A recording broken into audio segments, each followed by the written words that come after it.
चलो हेडिंग डालते हैं, जलयोजित लवण।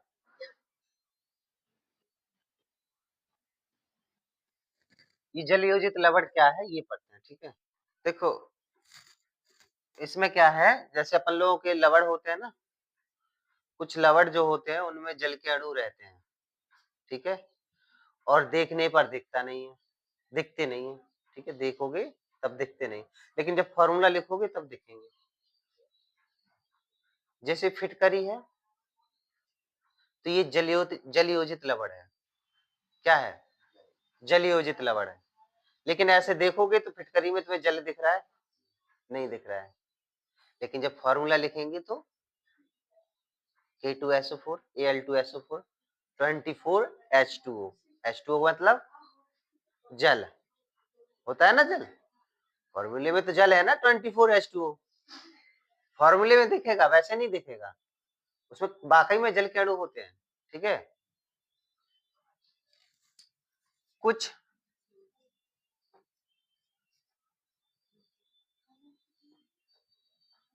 लवण जो क्रिस्टल होते हैं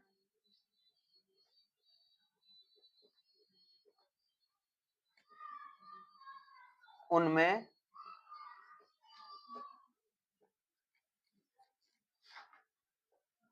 जल के अणु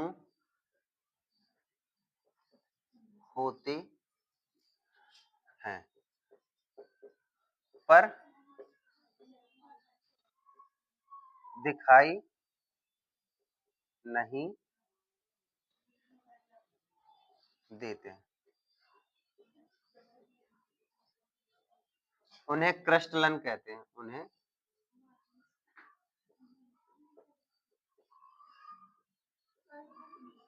क्रिस्टलन कहते हैं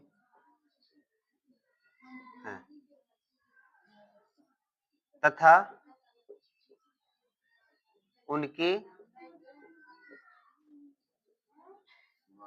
लवण को जलयोजित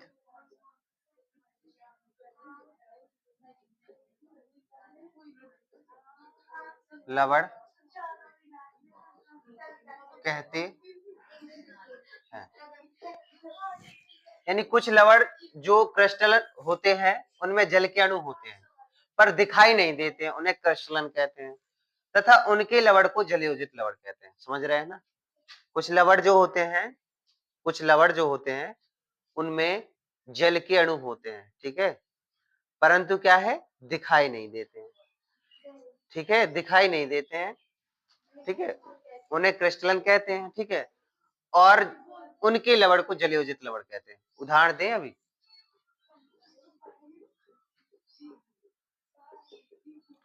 जैसे cupric sulphate,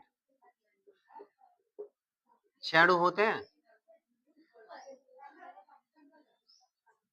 Fe ferrous sulphate FeSO4 अणु होते हैं, लिख दें इधर, फेरस सल्फेट,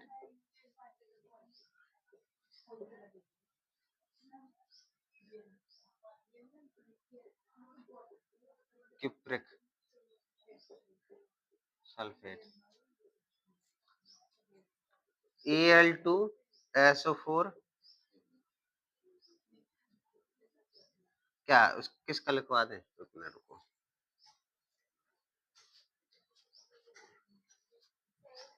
फेरस सल्फेट का इसमें जलीय क्यूप्रिक सल्फेट का 5 अणु होते हैं, 4 6 नहीं होते हैं, इधर होते हैं 5 अणु, सॉरी, ठीक है।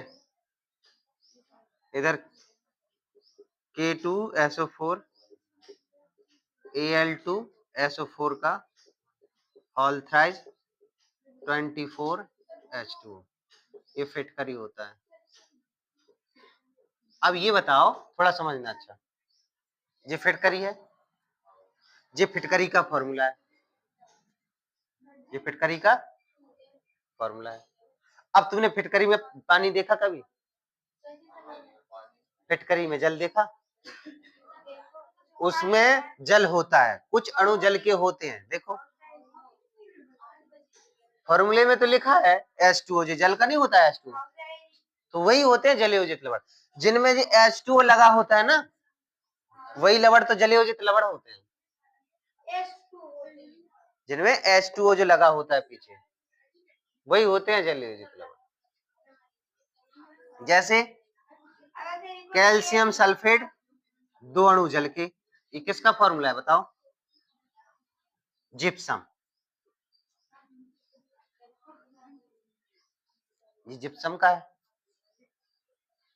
है ना जिप्सम। देखो ये जल के अणु लगे हुए हैं, ये जल के अणु लगे हुए, जल के अणु लगे हुए, इसलिए इन्हें जलयोजित लवण कहते हैं।